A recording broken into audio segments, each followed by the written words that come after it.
Comunidad de libre pensadores, ¿cómo han estado? Es un verdadero placer darles la bienvenida a nuestra serie, Despertando Conciencias.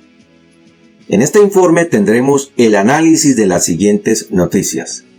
Rusia y China hacen frente común para confrontar a Occidente con Estados Unidos a la cabeza, y escuchen bien esto, señores, crear su propio orden mundial. ¿Por qué el G7 se dirigió puntualmente a Rusia y China para enviarles contundentes mensajes? ¿Será cierto que Rusia y China crearán su propio orden mundial? ¿O un globalismo asentado en el continente asiático? ¿Por qué la alianza de las superpotencias asiáticas desafía el orden mundial occidental? Todos estos temas y sus respuestas las tendremos en los párrafos siguientes de este informe. ¡Comenzamos! Bien, amigos, cuando se trata de derrotar a un enemigo inderrotable, cualquier mecanismo es válido. Resulta que, aunque son antagonistas, es decir, que son rivales el uno del otro, Rusia y China se ponen de acuerdo, que es muy diferente a unirse, para confrontar a Occidente. ¿Qué significa esto? Que las dos potencias asiáticas vienen firmando acuerdos en el plano militar, económico, político y hasta espacial. Para China es fundamental conquistar el espacio, que a propósito ya lo está consiguiendo, para desde allí atacar los sistemas militares de defensa de los Estados Unidos y de la OTAN, que es la extensión militar del Pentágono en toda Europa. ¿Cómo lo quieren conseguir? De acuerdo con informes de inteligencia de la Agencia de Seguridad Nacional de los Estados Unidos, NSA, China instalará un cañón láser en su Estación Espacial Internacional, con el que estaría inutilizando los satélites militares de los Estados Unidos y de la OTAN. Preocupante, ¿no es así, amigos nuestros? Analistas militares aseguran que la presión de Occidente, esto es la que ejercen Estados Unidos y la Unión Europea, ha terminado por acercar mucho más a Rusia y China. Según algunas encuestas, ahora el 40% de los rusos señala que Beijing, como el mayor aliado de Rusia, frente a un 15% que lo afirmaba en el año 2012. Amigos nuestros, los invito a mirar un poco la historia, que cuenta sobre el reconocimiento de China como nación en 1979 por parte del gobierno de Richard Nixon de los Estados Unidos, ante una China gobernada en ese entonces por Mao Zedong. 7 años antes, es decir, en 1972, el exsecretario de Seguridad Nacional en la época del presidente Nixon, Henry Kissinger, había hecho una predicción en la que decía que en 20 años más China y Rusia se unirían para luchar contra Estados Unidos. Pero tuvieron que pasar 45 años y no 20 para que el expresidente Donald Trump cumpliera la profecía del secretario de Seguridad Nacional, Henry Kissinger. Trump arrastró a los Estados Unidos.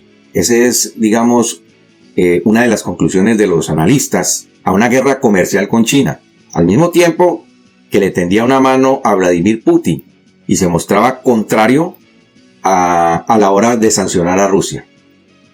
Otro grave error del hombre de hierro, y esto hay que reconocerlo, amigos, fue haberse distanciado de la Unión Europea, porque Trump siempre trabajó en hacer a América grande de nuevo, sin contar con su aliado más importante, el conjunto de países de la Unión Europea.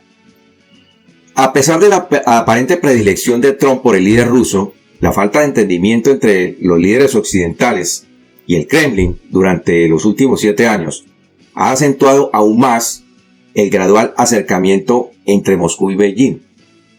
Una de las razones principales ha sido la andanada de sanciones que lanzó Estados Unidos después de la campaña rusa en el Donbass y la anexión de la península de Crimea. Tan solo 2 meses después de la anexión de la península, el gigante ruso Gazprom firmaba un acuerdo con la China National Petroleum Corporation, CNPC, por el suministro de gas por los próximos 30 años. El acuerdo alcanzaba una enorme cifra de $400.000 millones. Ahora, ¿En qué están trabajando Moscú y Beijing con respecto a la Unión Europea? En dividirla. Y prueba de ello es la construcción del oleoducto Nord Stream 2, que a la vez de enviar gas natural y petróleo a Europa a través de Alemania, pone a Rusia como nación dominante en el plano energético frente a los Estados Unidos. Una doble jugada del líder ruso Vladimir Putin. Esta jugada también le está permitiendo sacar a los Estados Unidos como proveedor de gas licuado a los hermanos y a otros países de Europa.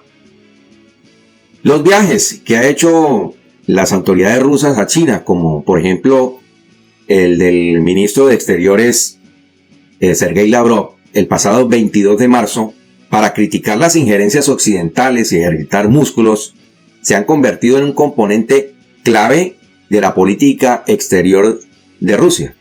No obstante, más allá de las declaraciones de cara a la confrontación con América del Norte, la cooperación entre ambas potencias no ha parado de crecer en los últimos años. En 2016, China se convirtió en el primer país exportador de equipo industrial importado por Rusia, superando por primera vez a Alemania. 2 años más tarde, Rusia y China celebraron maniobras militares conjuntas con la participación de unas 300.000 tropas rusas.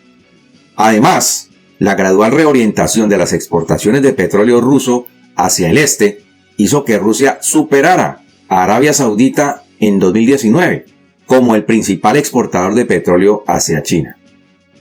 Y la otra amenaza contra los Estados Unidos es el hecho de que ambas potencias van a crear una sola moneda conjunta para realizar sus transacciones. Sin embargo, y como es de costumbre, China dio un paso adelante con el lanzamiento de su propia criptomoneda, el yuan digital o renminbi, que podría retrasar, o mejor dicho, podría eliminar la creación de la moneda conjunta para sus transacciones. Este gesto no tiene muy contento a Vladimir Putin, porque lo que pretende el régimen comunista es fortalecer su criptomoneda para imponerla como moneda de comercio con Rusia. Señores, aquí la pregunta es, ¿dónde quedó el acuerdo comercial que habían planeado Putin y Xi Jinping? Amigos nuestros, claro está que este tema será tema de un próximo programa. Entonces, ¿qué tenemos hasta aquí? Una Rusia con graves problemas financieros, con un crecimiento económico estancado, pero que se está abriendo paso por Alemania para exportar gas natural y petróleo a toda Europa, obviando el envío de sus hidrocarburos por Ucrania y debido a que no pudo invadir al país báltico, por acción de los Estados Unidos. Lo otro es que también le está vendiendo enormes cantidades de petróleo a China. Con respecto a China, está creciendo económicamente, pero a costa de los salarios bajos que se pagan a los ciudadanos por parte de las empresas privadas y de las de propiedad del Estado, que son muchísimas, buscando imponerse como sea como primera potencia mundial, apalancándose en Rusia, porque Rusia, y tengo que decirlo, solo es un peón en este ajedrez internacional que Beijing quiere liderar a como dé lugar. Otros países que están sirviendo como peones del régimen son Irán, Corea del Norte y en América Latina, Venezuela, Cuba y Nicaragua.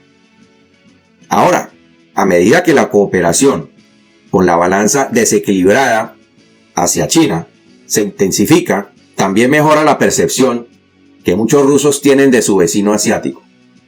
No obstante, para la población rusa y para sus jerarcas, China no ha dejado aún de ser un aliado al que hay que vigilar en este acuerdo de conveniencia que a la vez está inundado de mucha desconfianza.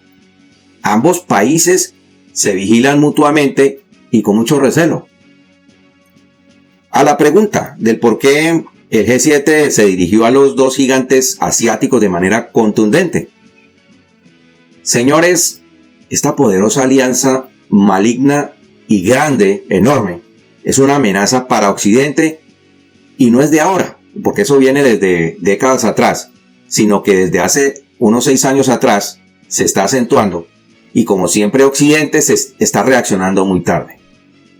Y otra pregunta es, ¿cuáles son las ventajas demográficas y territoriales de Beijing sobre Moscú? Los temores de invasión de la población rusa no carecen de fundamento. El problema demográfico en Rusia es aún más acentuado en el lejano oriente. Esta región tiene un área de 6.9 millones de kilómetros cuadrados, es decir, que equivale al 40% del territorio ruso, y una población de tan solo 8 millones de habitantes, de acuerdo con el censo de 2020.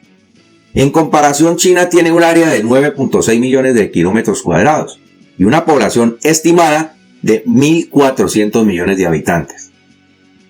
Si a esto se añade que el gasto oficial en defensa de Pekín superará por primera vez los 200.000 millones de dólares este año, los rusos tienen muchos motivos de sobra para estar muy preocupados. Amigos nuestros, he aquí otra pregunta. ¿Qué sucederá después de que China y Rusia alcancen su propio nuevo orden mundial? Necesariamente habrá confrontaciones entre ambos países. La percepción de algunos ciudadanos rusos por ahora es esta, y abro comillas. Por un lado, si Estados Unidos nos atacara, dicen ellos, los chinos vendrían en nuestra ayuda. Por el otro, China está expandiéndose por medio mundo y esto es una amenaza también para nosotros. Y cierro comillas. La preocupación de la ciudadanía rusa por la ambición china responde a una idea bien arraigada en el día a día ruso, según la cual China tiene ambiciones expansionistas en el lejano oeste de Rusia o incluso en Siberia. Ahora, la frontera de 4.209 kilómetros entre las dos potencias ha sido escenario de innumerables escaramuzas y conflictos durante décadas. Caso contrario a la alianza entre Estados Unidos y la Unión Europea, demostrado con la creación de la OTAN. Pero ¿cómo ve el Kremlin a China con respecto al tercer mundo? Putin ve con muchísima preocupación la forma como China compra el favor del mundo en vías de desarrollo, es decir, de los países del tercer mundo, para ganar la Guerra Fría. No obstante, una encuesta conjunta entre el Chicago Council on Global Affairs y el Centro Levada, publicada en marzo de este año, muestra que la mitad de los rusos creen que los vínculos con China fortalecen la posición rusa en el tablero internacional. Al mismo tiempo, la tercera parte cree que el acercamiento a China complica mucho más las relaciones con los Estados Unidos. Amigos nuestros, aquí quiero hacer hincapié en lo siguiente, y es la importancia de llamar a Rusia y a China como el eje antiglobalista. Ninguna de las dos potencias asiáticas entra en el ajedrez político, económico y militar del globalismo occidental. Por lo tanto, estos dos jugadores son completamente opuestos al globalismo de Occidente. Moscú y Beijing quieren el dominio mundial para sí mismos. Claro está que China le lleva mucha ventaja a Rusia en sus ambiciones de convertirse en la primera potencia mundial para el año 2030. Y esta alianza es el más grande desafío que presenta China contra Occidente. La cumbre del Grupo de los Siete marca un nuevo comienzo en la confrontación entre Occidente y la alianza chino-rusa. Y prueba de ello es la advertencia del asesor de seguridad de los Estados Unidos, Jake Sullivan, en el sentido de que si Beijing no permite una investigación a fondo sobre el origen del virus, China se enfrentará al aislamiento internacional. Señores, China no lo va a hacer, por lo tanto vendrán nuevas sanciones y más represalias de los Estados Unidos y de la Unión Europea, tendientes a bloquear el crecimiento económico de China. Otro frente en el que están trabajando y en el que están de acuerdo los dos países asiáticos es el de los ataques cibernéticos contra la economía de los Estados Unidos. A pesar de que Putin se defendió contundentemente de las acusaciones por los ataques cibernéticos para el gobierno norteamericano, es muy claro que los ataques vienen de Rusia y de China, siendo los ciberataques parte de los pilares del contraataque oriental contra los Estados Unidos. Ninguno de los dos países abandonarán esta estrategia que busca por lo menos contrarrestar las sanciones económicas del país del norte contra sus propias economías. Washington también le advirtió a Putin que si los ataques cibernéticos continúan, se atuvieran a las consecuencias. Aquí quiero también decir lo siguiente. El gobierno norteamericano es el líder occidental en esta estrategia cibernauta y esto hace prever que habrá más acentuación en los ataques desde suelo norteamericano contra Rusia. Precisamente en noviembre de 2019 entró en vigor en Rusia la ley del Runner soberano, que tomaba como ejemplo el modelo chino de defensa de ciberataques. La ley otorgaba enorme control al censor ruso Roskomnadzor sobre el tráfico ruso en toda la web del país. Uno de los objetivos de esta ley era tener la capacidad, en caso de emergencia, de desconectar a Rusia de la red global, manteniendo una especie de intranet dentro del país. Además, se obligaba a los proveedores de Internet a instalar el sistema DPI, Deep Packet Inspection, también conocido como cajas negras, capaces de identificar la fuente del tráfico y de filtrar el contenido de toda la web. El FSB, la agencia de inteligencia rusa sucesora de la antigua KGB, solicitó ese mismo año por carta a los proveedores de Internet rusos que instalaran el equipo necesario para que la inteligencia rusa tuviera acceso inmediato al tráfico de datos de cualquiera de los usuarios. Y mientras que estas medidas se han tomado bajo el pretexto de proteger al país de posibles ciberataques, numerosos expertos afirman que los nuevos poderes otorgados a la Roskomnadzor y a la FSB se traducirán en un mayor control de las actividades de la oposición y de otros agentes que el Kremlin considera desestabilizadores. Ahora, ¿cuál sería la tarea que yo le sugeriría al Departamento de Estado de los Estados Unidos? Acercarse mucho más a uno de los dos gigantes asiáticos para romper esa alianza. Y Washington tiene las herramientas, y una de ellas fue la de permitir la finalización del oleoducto Nord Stream 2, del cual faltaba un tramo de 150 kilómetros, sin sancionar a los participantes en el megaproyecto. Con esto el país del norte renunció definitivamente a proveer gas licuado a Alemania y a otros países de Europa, además porque hace juego con su plan de la Agenda Verde de la nueva administración. Y lo que se puede ver es que Washington echó reversa y no pudo imponer su voluntad sobre Rusia. Y por hoy no es más, señores. Como siempre, yo se los cuento y ustedes sacan sus propias conclusiones. Al cierre de nuestro informe, les dejo dos interrogantes como de costumbre. ¿Conseguirán Rusia y China imponer su propio orden mundial? ¿Cómo debería enfrentar los Estados Unidos los ciberataques que provienen del continente asiático? Comunidad de Libre Pensadores, muchas gracias por su apoyo. Nos vemos en el siguiente programa.